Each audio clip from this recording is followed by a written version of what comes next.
안녕하십니까. 경기대학교 이양호 교수입니다. 이번 강의는 제7강 굴러다니는 소프트웨어 자동차입니다. 자, 7강 내용 한번 볼게요. 제목 좋습니다. 왜 자동차 소프트웨어인가? 어떻게 보면 본 강의의 가장 큰 화두가 될 수 있겠죠. 이 부분에 대해서 한번 알아보고요. 다음에 자동차 소프트웨어 분야에 대해서 알아보도록 하겠습니다. 이에 따라 7강 학습 목표는요. 우선 자동차 소프트웨어 기초 개념에 대해서 이해를 해야 되겠죠. 그 다음에 SDV와 OTA에 대해서 이해하는 것입니다.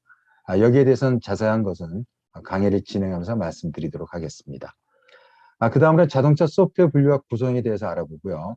자율주행 소프트웨어 특징을 이해하고 최종적으로 엣지 컴퓨팅 기본 개념에 대해서 이해하는데 강의 학습 목표가 있습니다.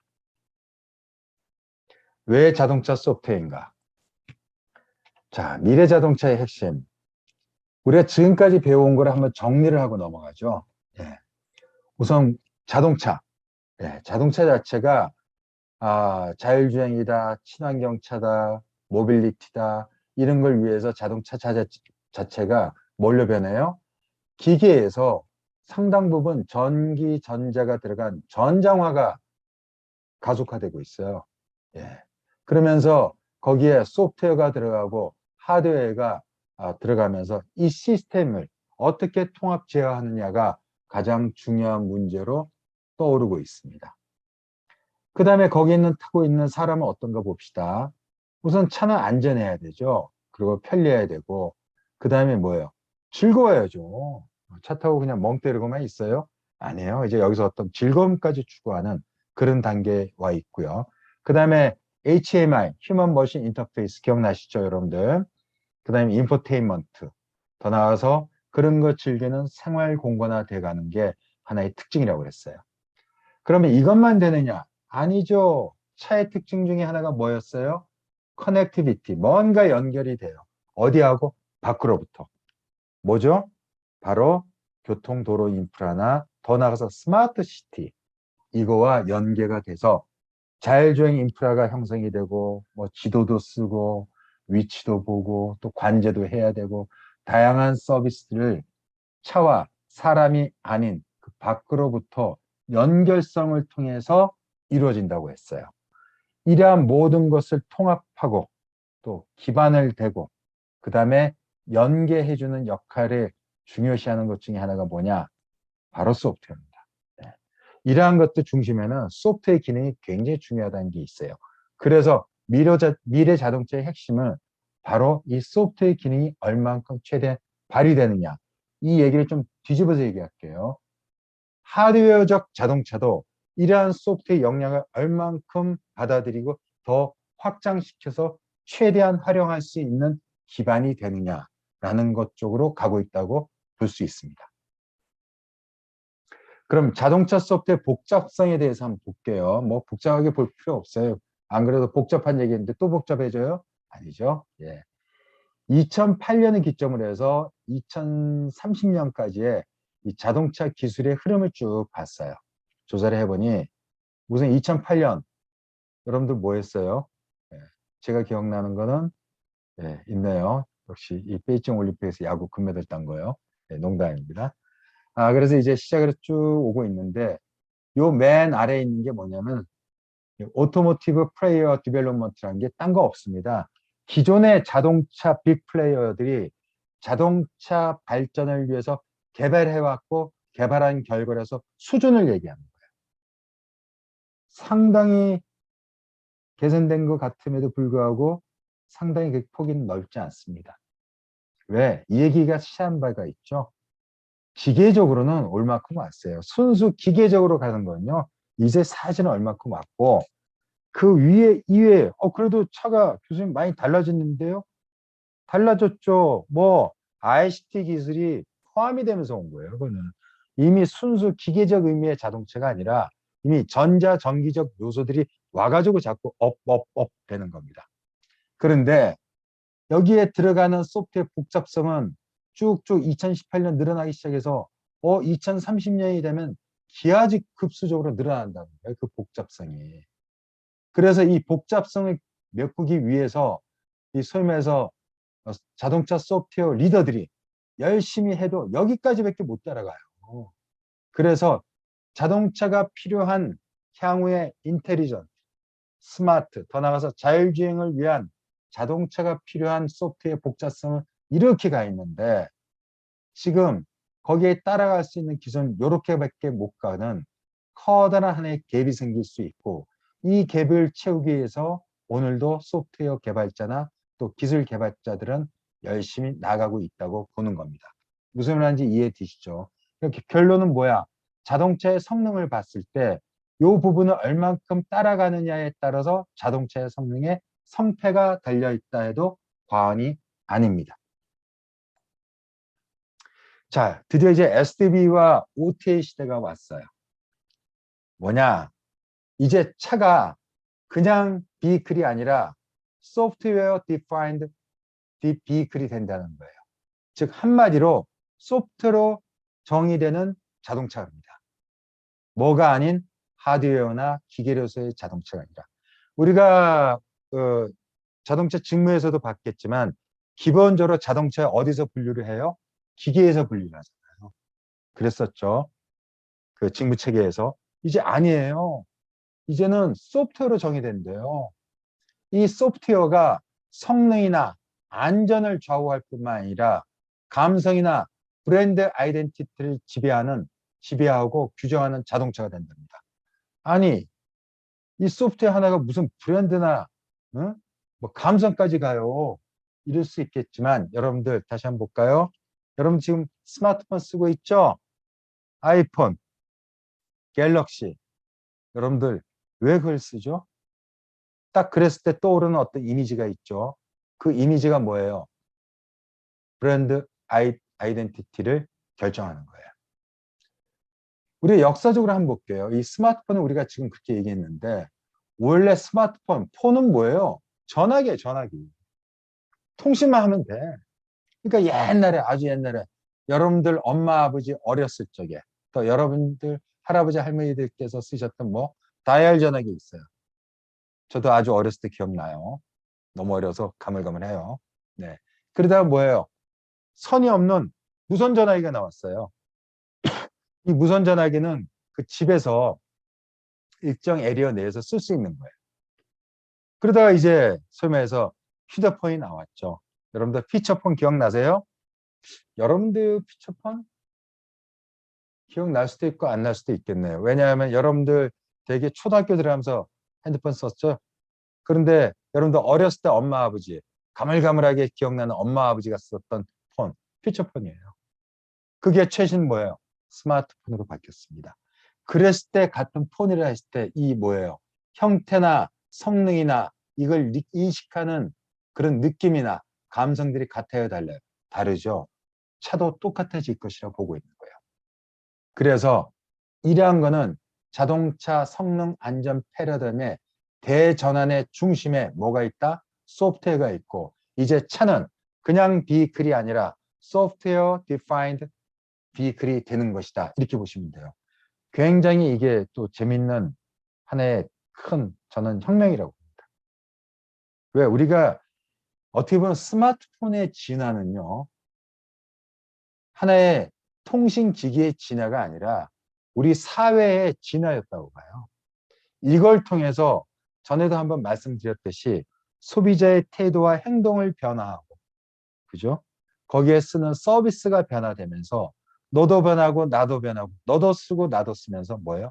사회 전체가 이렇게 변화해 온 겁니다. 차도 마찬가지라고 보고 있고요. 이제는 그런 변화 또 진보 진화의 중심에는 스마트폰뿐만 아니라 자동차도 그 길을 함께하고 일정 역할을 할 것이라고 저는 확신을 갖고 있습니다. 이러한 이제 소프트웨어 디파인드 비클이 되면요. 뭐가 되냐?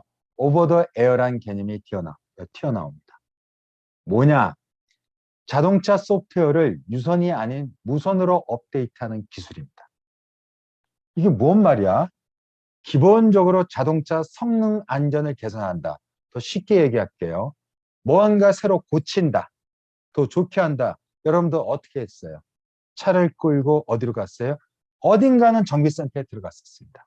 그죠? 그래서 차를 맡겨놓고 뚝딱뚝딱뚝딱 뭐 하서 해서 이렇게 성능을 개선을 했어요. 즉 자동차 성능 안전을 물리적 행위, 즉 정비센터가 했다고 그러면 이제는 갈 필요가 없어. 뭐 소프트웨어적으로 무선 원격으로 향상을 시킵니다. 왜? 소프트웨어가 되어 있기 때문에 이제는 굳이 찾아가서 여러분들 그걸 고칠 필요가 없다는 거예요. 이렇게 생각해 볼게요. 우리는 자다가도 이제 자동적으로 업데이트 되죠. 여러분들 스마트폰. 이게 오버더가 아니다. 여러분들 매일매일 삼성 서비스 센터에 줄 서야 돼요. 응? 애플 아이폰 서비스 센터에 줄 서갖고 맨날 그 업데이트 한다고 그러고 있을 거야. 그런데 뭐요? 자고 나면 지절로 부팅까지 다 돼 있어. 그럼 업데이트 돼야 안 돼요? 되는 겁니다. 이렇게 되면 어떻게 되느냐? 자동차는요, 일정 부분 성능을 확장할 수 있는 하드웨어적 요소만 다 확장해 놓고 나머지 업데이트 또는 업그레이드는 뭘로 해요? 소프트웨어 상으로 오버 더 에어로 계속 다운로드 되고 원격으로 업 된다는 겁니다. 이게 그 개념을 다시 한번 볼까요? 자, 차가 있어요. 소프트웨어 디파인드 비클이에요. 통신을 통해서 모바일 기기를 해서 탈 수도 있고 곧장 통신을 통해서 백엔드 서버로부터 계속 업 되는 거예요. 업 되는 게 뭐가 있어요? 성능 안전, 또 자동차 진단을 하고 유지 보수를 하고 업데이트를 하고 각종 서비스도 업 한대요. 뭘로? 이제 원격으로. 이러니까 이제는 뭐예요? 자동차의 생명은 뭐다? 소프트웨어다. 여러분들 스마트폰 왜 좋아요? 거기 돌아가는 앱이나 그 앱을 돌릴 수 있도록 기반이 되는 운영 체계가 굉장히 중요하잖아요. 그죠? 마찬가지로 자동차도 이제 그렇게 간다는 거예요. 되게 자동차가 수명을 옛날엔 뭐 5, 6년 봤는데 요새는 최소 10년을 봅니다, 사실은. 정말 내연기관 자동차, 한국차도 잘 나옵니다. 최근에 정비업자들 만나서 얘기 들어보면요. 별로 고칠 게 없대요. 고장도 안 나고. 옛날에 소모성 있는 거, 뭐, 엔진 오일가 이것도 주기가 자꾸 늘어난다는 거예요. 워낙 잘 만드니까. 그렇게 만들어 놓고, 이제 성능은 어디에 따라서 좌우가 돼?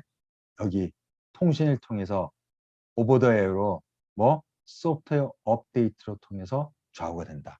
커다란 패러다임의 변화고요. 향후에 자동차는 자율차, 친환경차, 뭐 친환경차, 수소차, 전기차 등등 저는 쉽게 정의하고 싶어요. 앞으로 자동차는 소프트웨어 디파인드 비클과 non 소프트웨어 디파인드 비클로 나누어질 것이다. 전 이렇게 보고 있습니다. 자, 사례미 하나 한번 볼게요. 테슬라 모델 Y, 여기 테슬라 모델 Y입니다. 주행거리 역전에 따라 환경부가 테슬라 해명을 요구합니다. 2021년 올해죠. 4월달에 그런 일이 있었어요. 왜 그러느냐? 전기차의 문제점 중 하나는 여러분들 주행거리라고 그랬죠. 그런데 더 문제점 뭐냐? 저온, 특히 겨울에 주행거리가 늘겠어요, 짧겠어요? 짧아집니다. 방전도 잘 되고요. 두 번째 뭐냐? 겨울에 뭐 히터를 계속 돌리잖아요. 그러니까 거기에 에너지가 뺏기니까 더 줄어들어야 되는데 이 환경부에 테슬라가 이 등록 신청을 하면서 상온보다 저온에서 더 멀리 간다고 한 거야. 그러니까 이제 환경부가 야 이거 뭐 잘못된 거 아니야? 해명하라. 그랬더니만 이유는 어디에 있었어? 옥토밸브라고 하는 중앙 집중형 열관리 시스템. 여러분들 전기차, 자율차에서 제가 열관리 시스템 굉장히 중요하다고 그랬어요? 안 그랬어요? 그랬었죠. 기억나세요? 아, 다들 기억해 주셔서 고맙습니다. 정말 똑똑해요. 왜 이런 현상이 일어났냐? 오버 더 에어로 OTA로 업데이트 돼 갖고 소프트웨어 상에서 이 성능을 개선합니다. 그러니까 저온에서도 오히려 주행거리가 짧아져야 되는데 다소 길을 쉽게 말해서 거의 없고 플러스 조금 더 되는 그런 상태를 유지하는 게 결과가 나왔어요. 다른 차들은 참고로요.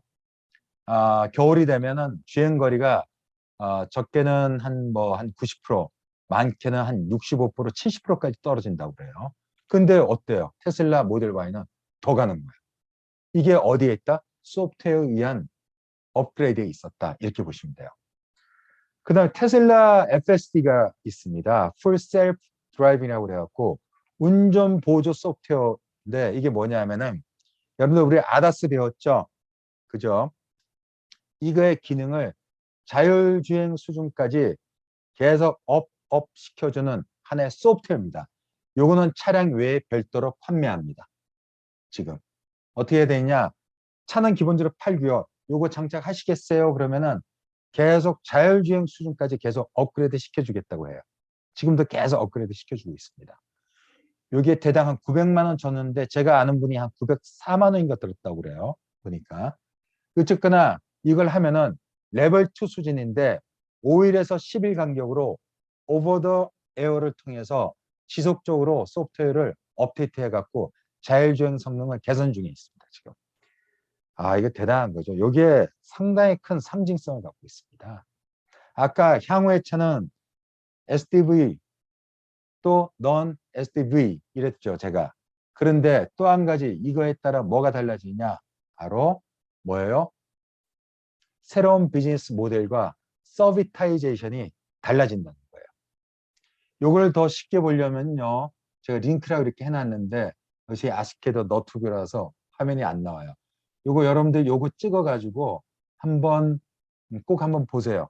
아, 가장 최근에 나온 건데 인천공항에서 분당까지 갔는데 손을 이렇게 될 듯 말 듯 하고 있는데 거의 제가 봤을 땐 자율주행 못지 않아요. 상당히 훌륭합니다. 일반 유저가 찍은 겁니다. 그러니까 이렇게 되니까 비즈니스 모델이나 서비타이제이션의 모델로서 또 다른 서비스가 가능해진다. 이렇게 볼 수 있습니다. 이게 왜 중요합니까? 잘 보세요. 전통적으로 자동차는 뭐였어요? 차 판매였잖아요. 근데 이제 제가 어떤 말씀드렸죠? 모빌리티에서. 아, 마스란 얘기 말씀드렸죠? 모빌리티 에즈 서비스. 그 다음에 서비타이제이션 배웠죠? 그러면 자동차 제조회사가 할 수 있는 서비타이제이션의 비즈니스 모델은 뭘까? 보세요. 이제 자동차는 하드웨어라고 그랬어요. 앞으로 업 되는 소프트웨어 역량을 최대한 활용하고 쓸 수 있도록 기본적인 하드웨어 스펙만 유지하고 나머지 뭘로 업돼? 소프트웨어로 업돼. 그러니까 뭐요? 소프트웨어 업 되는 거, 또 옵션 소프트웨어에 따라서 또 다른 수익 창출이 돼야 안 돼요. 되는 겁니다. 여러분 이게 굉장히 뭐랄까요? 그 시사성이 커요. 왜? 비즈니스 모델이 아주 재밌게 갈 수 있습니다. 즉 이렇게 되면 자동차 회사에서 수익을 얻는 원천이 이젠 차량 판매가 아니라 뭐 소프트웨어를 통해서 얻을 수도 있다는 그런 상징성을 보여주고 있는 거예요. 무슨 말인지 아시겠죠? 그래서 이게 굉장히 중요하다는 겁니다. 지금 우리나라 OTA 자동차 현황은 지금 현재 임시 허가 상태입니다. 허가 사항인데 왜 임시 허가냐? 규제 샌드박스라고 그래갖고 여기 관련 법안이나 제도가 아직 정비가 안 됐어요. 그럼 그때 정비될 때까지 일단은 허가를 해주는 겁니다. 그게 규제 샌드박스예요. 왜 그러느냐? 혁신을 촉진시키기 위한 정부의 하나의 정책입니다. 이렇게 지금 하고 있는데 현재 현대자동차나 뭐 기아, 르노, 테슬라, 볼보, BMW 다 지금 허가받고 지금 서비스하고 있는데 대부분 뭘로 하느냐? OBD라고 있습니다. 온보드 다이그노스틱이 있습니다. 이건 뭐냐? 원래 자동차의 배출가스 시스템에 대해서 전기 전자적 작동 상태를 확인하고 제어하기 위한 어떤 진단 규격이나 장치인데 요거를 OTA로 지금 업 해주고 있어요. 예, 그런 게 돼 있고요. 그럼 자동차 성능에 있어서 오버 더 에어로 소위 말해서 업그레이드 할 수 있는 회사가 어디 있습니까? 아직까지는 테슬라밖에 없습니다. 여러분 놀라요? 아니에요. 지금 BMW가 2024년 정도에 OTA 시스템으로 전환하려고 하는데 사실은 아직까지 퀘스천이에요. 왜 그러느냐? 테슬라가 그러면 뭐 테슬라 그 기술이 뛰어납니까? 물론 그런 것도 있겠지만 가장 큰 건 뭐냐? BMW나 대부분의 회사들, 테슬라를 제외한 모든 회사는요. 회사 생산이나 회사 시스템 플랫폼 자체가 뭘로 돼 있어요? 내연기관에 초점되어진 시스템이 그대로 지금 오고 있어요. 아직 완전히 바꾸려고 노력은 하되 더디고 있습니다. 그런데 테슬라는 뭐예요? 태생 자체가 전기 자동차 플랫폼으로 출범해서요. 아예 새롭게 출발한 거예요. 그러니까 얘네들은 더더욱 거기에 신속하고 빨리 전환할 수 있는데 BMW나 뭐 현대차나 다 마찬가지예요. 이 체제로 전환하기 위해서는 좀 더 시간이 걸린다는 거죠. 왜? 기존 내연도 하고 있잖아요. 그런 차이가 있습니다. 그래서 제가 봤을 때는 테슬라가 이런 데서 제가 전기차 자체를 출시했다기보다는 SDV 개념의 차를 출시했고 그런 시스템의 플랫폼으로 가고 있다는 거에서 저는 혁신성을 평가하고 있습니다. 자, 이런 SDV가 되면은 이러한 자동차를 구성하는 소프트웨어 분야는 뭐가 있느냐 이걸 한번 보도록 하죠. 자, 자동차 소프트웨어 분류인데 왜 여기는 자체라고 그랬어요. 자체는 뭐냐? 차 자체를 얘기합니다. 우선 인포테인먼트 소프트웨어가 있겠죠. 네, 편의장치나 인포테인먼트. 이건 한마디로 뭐라고 그랬어요? 전자기기예요. 우리가 그냥 흔히 쓰고 있는 모든 전자기기. 컴퓨터, 스마트폰, 패드 이게 차에 붙어 돼 있어. 당연히 여기에 뭐예요? 소프트웨어가 많이 있죠. 특히 인포테인먼트 소프트웨어 플랫폼 이게 OS가 되겠죠. 거기에 가는 뭐 도구나 애플리케이션 이런 것들이죠. 여기 앞으로 이제 그때도 한번 말씀드렸듯이 치열한 한해 각축장이 될 거로 보고요. 다음에 전장 관련 소프트웨어 우리가 좀 배워왔던 내용들입니다. 지금 ECU 기억나시죠? 각종 센서를 통해 입력된 데이터를 기반으로 차량의 움직임을 명령하거나 제어하는 장치. 여긴 뭐가 들어가 있어? 인베디드 소프트웨어가 들어가 있어요. 이 장치도 그냥 하나로 커다란 한 덩어리가 아니라 그 안에 딱 쪼개보면 여러 개의 ECU가 들어가 있어요. 여기 보다시피 한 70개에서 100개가 들어가 있다고 그러잖아요. 모듈별로. 요걸로 또 통합 제어하는 것도 굉장히 골치 아프고요. 그 밑에 얘기인데. 어쨌든 이 이슈의 복잡도가 높고 잠재적 오류 가능성도 있고 사실 위험한 거는 가상 이슈라는 것도 있습니다. 실제로. 이게 이제 해킹해서 잘못 들어가고 이게 다른 기능을 하게 되면 얘가 뭐가 돼? 잘못하던 트랜스포머가 돼. 영화에 나오는 괴물이 돼버린단 말이야. 그래서 이런 것들도 앞으로 이제 소프트웨어 안전에서 더 찾아봅시다. 어쨌든 이슈가 있고요. 다음에 전장부품 통합 제어용 OS. 통합 제어, 통합점 정말 지겹게 나오네요. 한번 봅시다. 차량의 안전장치에 적용되는 전자장치 등의 소프트웨어 영역입니다. 이게 안전 및 전장 부품용 소프트웨어 플랫폼이 필요하고요. 이것도 거기에 각종 응용 도구들이 다 필요하죠. 여기서 좀 핫하게 나온 것 중에 하나가 오색하고 알토스입니다. 요거는 뭐냐? 차량 통합 제어용 소프트웨어로서 하나의 운영 체계라고 보시면 돼요. 그러니까 운영 제어 영역인데 오색은 뭐냐? 원래 정식 명칭은요. 오색 VDX입니다. 여기는 원래 뭐냐? 오색은 독일 계열차들, BMW나 폭스바겐, 지메스 이런 데서 만들었고요. VDX는 뭐냐? 프랑스 계통들. 뭐 G는 바뀌었지만 원래 르노 이런 데서 만들어서 하나의 공동으로 작업을 해서 만든 운영 체계입니다. 이것도 운영 체계인데 그냥 편하게 오색이라고 부르고요. 요거는 차량용 인베디드 시스템을 위한 하나의 운영 체제이자 통신 스펙 및 네트워크 관리 프로토콜을 만든 하는 표준 기관 및 또는 표준 규격이라고 보시면 돼요. 지금 오색은 유럽에서 나오는 자동차들의 하나의 표준인데 지금 오색 표준 관리하는 기관은 어디에 있어요? 독일에 있습니다. 이렇게 돼 있어요. 이게 오색입니다. 이것도 일종의 하나의 오픈 소스인데 이것도 앞으로 하나의 개발 플랫폼으로서 눈여겨보셔야 될 것 중에 하나입니다. 왜? 전장 부품이나 하드웨어하고 연동되는 하나의 그 소프트웨어 그 개발 프로토콜의 플랫폼이 될 거로 보고 있고요. 그 다음에 알토스는 뭐냐? 리얼타임 오퍼레이션 시스템입니다. 이건 뭐냐? 컴퓨팅 시스템이 정상 운영 여부를 판단하는 실시간 운영 체계입니다. 알토스.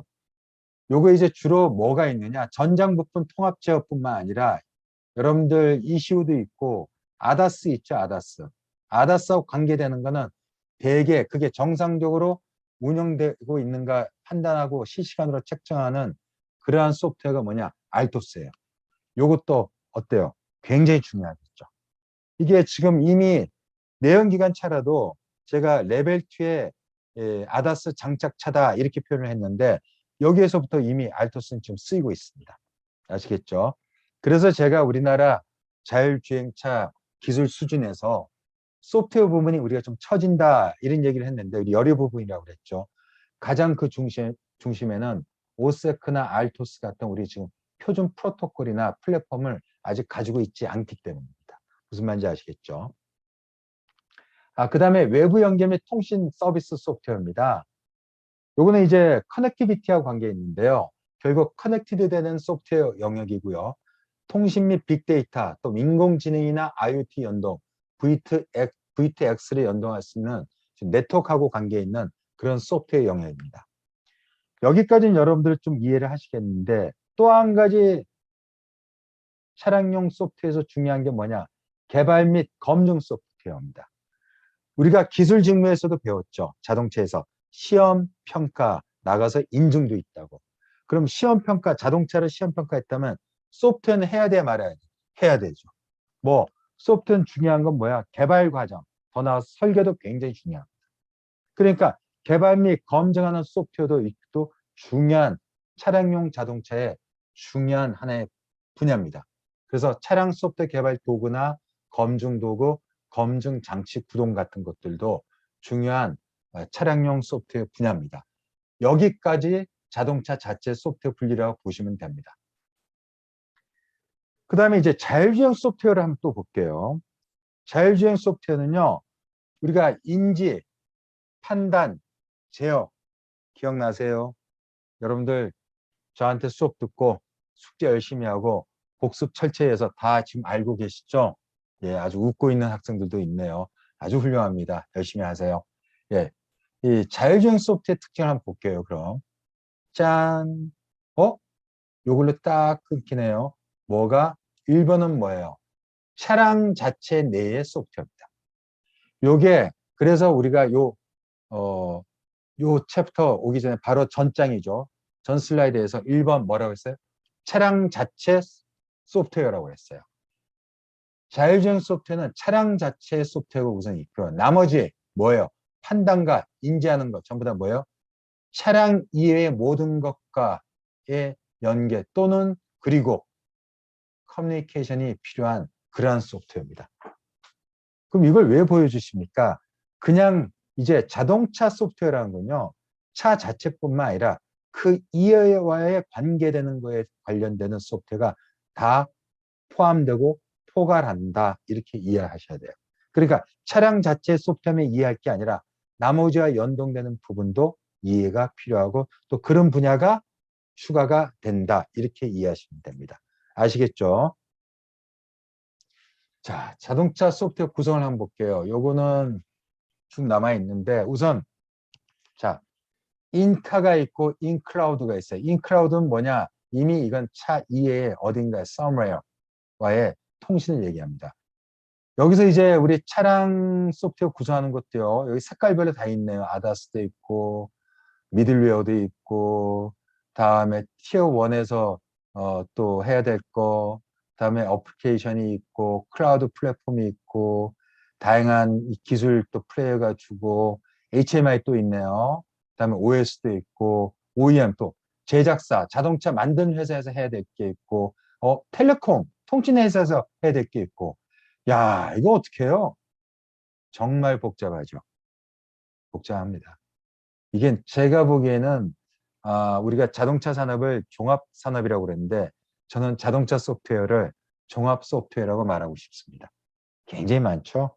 그래서 아까 우리 차 자체에서 우리가 분리했던 거 요렇게 이렇게 있다는 거 인포테인먼트, 바디 앤 컴포트, 그다음에 텔레매틱스, 아다스 뭐 이런 것들 한번 쭉 보시고요. 인클라우드에서 뭐 쭉 보시면 이것도 매핑, 텔레매틱스, OEM 어플리케이션스, OEM 어플리케이션 제작사인데 제작사가 또 추가로 제공해야 될 거, 또 옵션으로 해야 될 것도 이건 오버 더 에어로 인클라우드부터 끌어옵니다. 서드 파티, 서드 파티라는 건요. 요거 이외에 뭐 우리가 각종 서비스를 이용한다. 결제를 한다. 뭐 각종 게임을 한다. 이게 전부 다 서드 파티 어플리케이션이에요. 이게 가장 복잡한데 요거를 보면서 한 가지 더 추가를 한다는 건 뭐냐? 바로 저는 엣지 컴퓨팅을 말씀드리고 싶어요. 엣지 컴퓨터. 요게 또 새로운 화두입니다. 다시 한번 볼게요. 자, 기존의 클라우드 컴퓨터하고 엣지 컴퓨터를 우리 한번 비교를 해놨네요. 클라우드 컴퓨팅은 아시죠? 여기 이제 이 서버로부터 우리 끌어다가 각종 데이터를 쓰기도 하고 또 세이브 해놓고 이런 개념이라고 보시면 되는데, 여기 보니까 클라우드에 뭐가 들어가 있어? 클라우드렛 또는 엣지가 들어가 있는데 그러면서 PF라는 개념이 있네요. 이건 뭐냐? 페타프롭이라고 그래갖고 개념적인 겁니다. 이거는. 개념적으로 1초 내에 가능한 연산 처리가 1000조에 이른데, 이건 이론상으로만 존재하는 컴퓨터 처리 속도인데, 즉 뭐냐? 이게 쉽게 얘기하면 돼요. 클라우드보다 엣지 컴퓨팅을 하면은 초당 처리할 수 있는 수가 양이 굉장히 많구나. 초당 처리할 수 있는 양이 많다는 건 뭐예요? 처리 속도가 굉장히 빠르다. 이런 개념이에요. 그러면 클라우드 컴퓨팅보다 엣지 컴퓨팅을 했을 때 처리 속도나 양이 더 많고 빨라지겠구나라고 생각하시면 됩니다. 자, 엣지 컴퓨팅 한번 볼게요. 클라우드 컴퓨팅은요, 기본적으로 센트럴라이즈드 돼 있어요. 즉 중앙 집중형입니다. 거기에 대조되는 개념으로 클라우드가 아닌 네트워크 종단, 이 기기가 사용하고자 하는 그런 네트워크에 가장 가까운 종단이 엣지에서 이루어지는 것을 의미합니다. 엣지, 그럼 여러분들 이 테이블 끝 이렇게 얘기하잖아요. 엣지. 여러분 탁구에서 공이 이 테이블 모서리에 딱 맞으면 뭐라고 그래요? 엣지라고 얘기하죠. 바로 그런 개념입니다. 엣지 컴퓨팅은요, 중앙 서버에 의존하지 않고 IoT 기기 자체 또는 물리적으로 근거리 위치한 엣지 서버가 따로 있어요. 우리가 가장 가까운 거리에 엣지 서버에 주 매개로 해서 데이터 분석과 기기 동작이 이루어지는 방식이 바로 엣지 컴퓨터입니다. 요거는요, 클라우드가 구름이라고 그러면 엣지는 좀 더 가깝죠.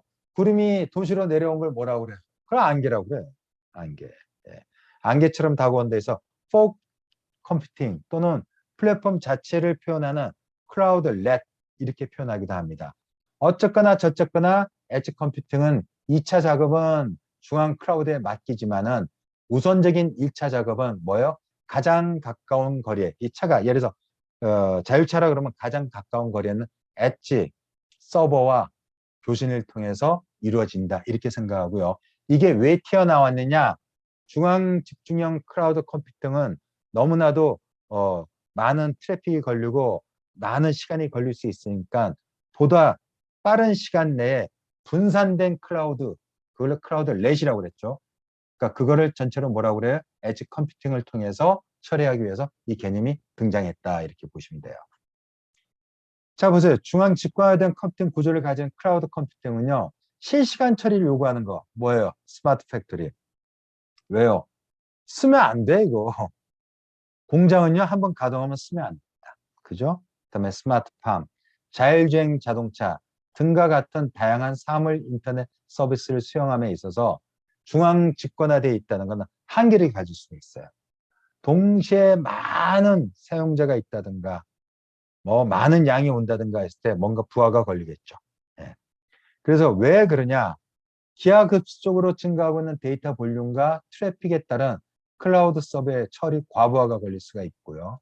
또 클라우드 서버로 모든 정보를 전송함에 따른 개인 및 중요 정보에 대한 침해 문제가 존재하기도 합니다. 그래서 이걸 좀 분산시키자라고 나온 게 뭐예요? 엣지 컴퓨팅입니다. 엣지 컴퓨팅의 장점을 보면요, 우선 지연 시간이 감소됩니다. IoT 어플리케이션에서 1초 미만의 응답 시간이 필요한 경우에 이 클라우드에까지 갔다서 오는 거에 있어서 문제가 될 수가 있죠. 특히 자율 자동차는요, 여러분들 1초 굉장히 중요합니다. 여러분들 차가 시속 100km 달리는데 1초에 몇 미터 가는 줄 아세요? 한 26m에서 이렇게 이상 간다고 그래요. 어마어마합니다. 눈 깜짝할 새입니다. 그게. 예, 그렇게 보시면 돼요. 그러니까 이게 시간 지연이 굉장히 문제가 될 수 있죠. 다음에 비용 절감입니다. 데이터 전송에 따라 네트워크 비용을 좀 줄이고요. 어플리케이션과 관련이 없는 데이터에 대한 이 클라우드 스토리지, 이 저장을 하는 거나 처리 비용을 줄이는 거예요. 그러니까 직접적으로 관련 없는 데이터, 따라서 오는 거 좀 잡다한 걸 다 빼고 이런 비용에서 좀 절감을 하자 이런 차원에서 엣지 컴퓨팅이 등장하게 됩니다. 그 다음에 확장성입니다.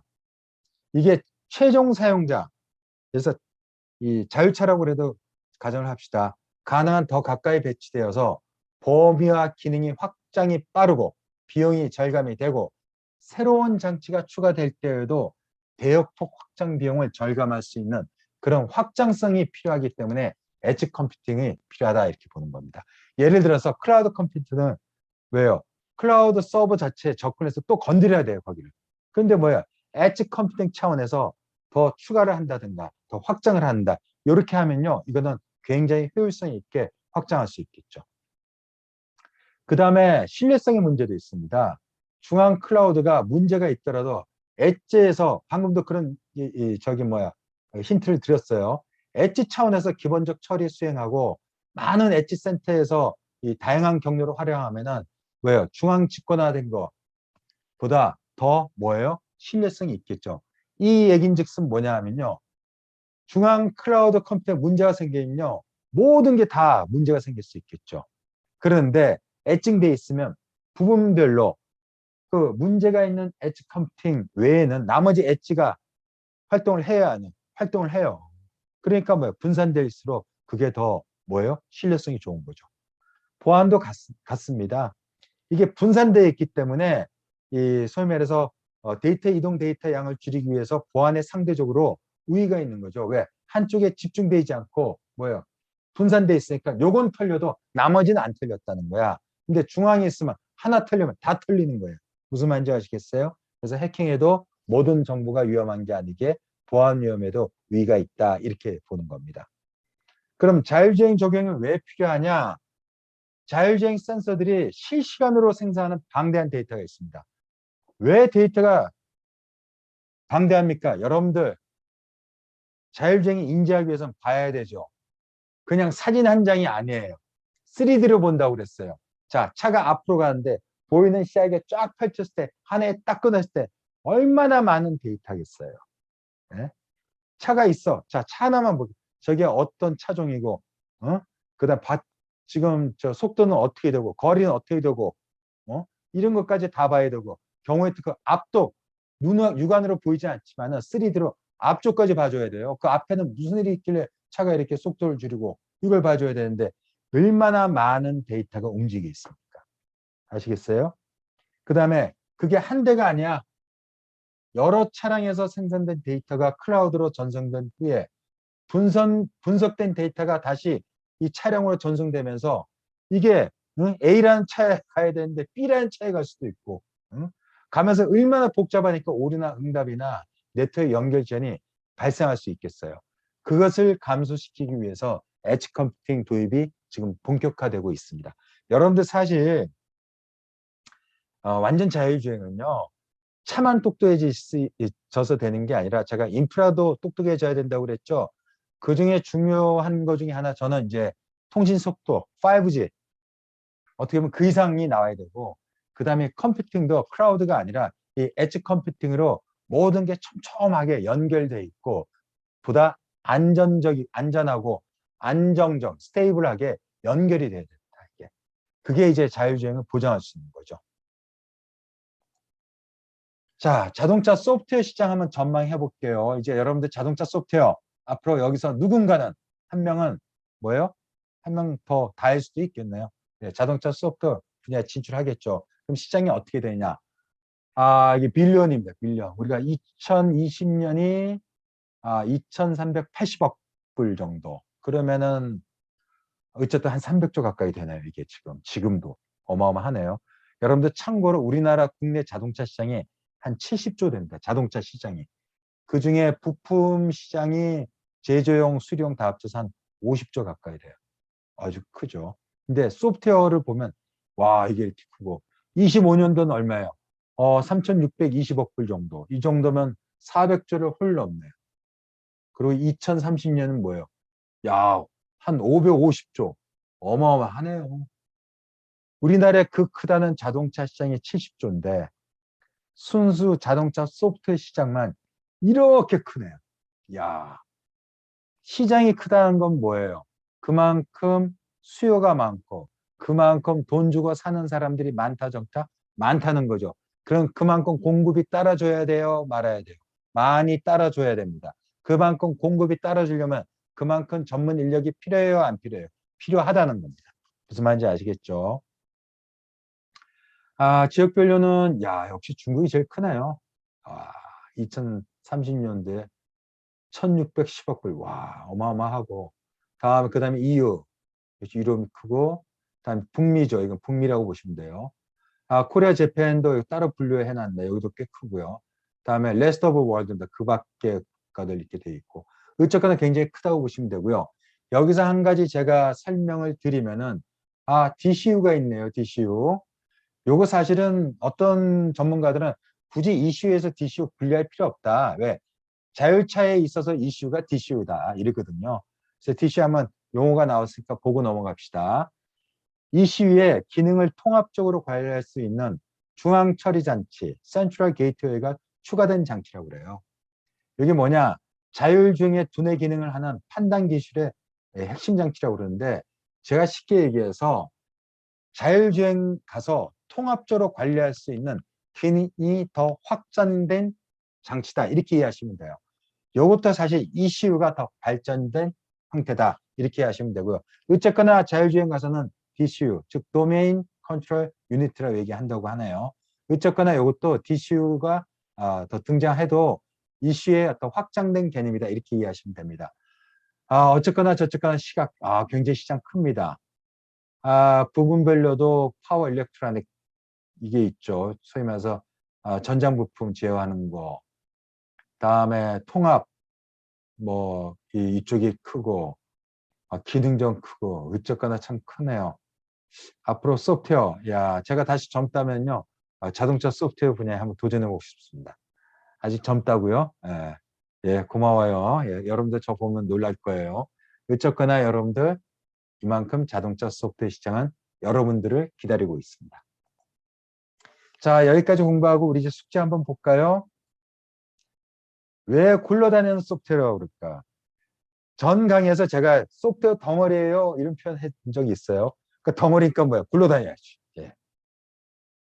정말 이게 미래 자동차의 경쟁이 어디에 있을까 한번 잘 생각해 보십시오. 그죠? 그 다음 미래 자동차의 분류는 어떻게 변화할까? 아까 수업 시간에 살짝 제가 힌트를 드렸죠. 살짝이 아니라 직설적으로 들었어. 다시 보기 할 거라고요. 넘어가요. 한번 찾아보세요. 그 다음에 자동차 소프트 분류의 구성에 대해서 더 찾아서 한번 알아보세요. 관심 가는 소프트웨어와 적용 장치에 대해서 상세히 한번 알아보시고요. 이것도 여러분들 더 확장적으로 말씀드릴까요? 자동차 커넥티비티 외에 자동차 밸류체인 기억나시죠? 쫙쫙쫙쫙 뭐 금융도 있고 서비스도 있었고 애프터마켓도 있었어요. 그런 데에서도 결국은 또 수요가 생길 수밖에 없다고 봅니다. 저는 그런 것도 한번 찾아보시고요. 그 다음에 엣지 컴퓨팅이 바꿔놓을 것 한번 생각해 보십시오. 엣지 컴퓨팅 기술에 대해서 더 찾아서 공부하고요. 또 엣지 컴퓨팅 적용 분야에 대해서 더 알아보십시오. 지금 사실 스마트 팩토리, 스마트 팜 또 많이 사용하고 있는 데가 어디냐? 의료 분야입니다. 사실은. 의료 분야도 여러분들 요새 갈수록 로봇 수술을 하고 하죠. 그래서 여기에 굉장히 중요하기 때문에 1분 1초를 다투기 때문에 엣지 컴퓨팅 도입이 좀 활발하고 있습니다. 이런 데 한번 잘 찾아서 숙지하면서 다시 한번 자신이 가야 될 길과 역량에 대해서 다시 한번 생각해 보시기 바랍니다.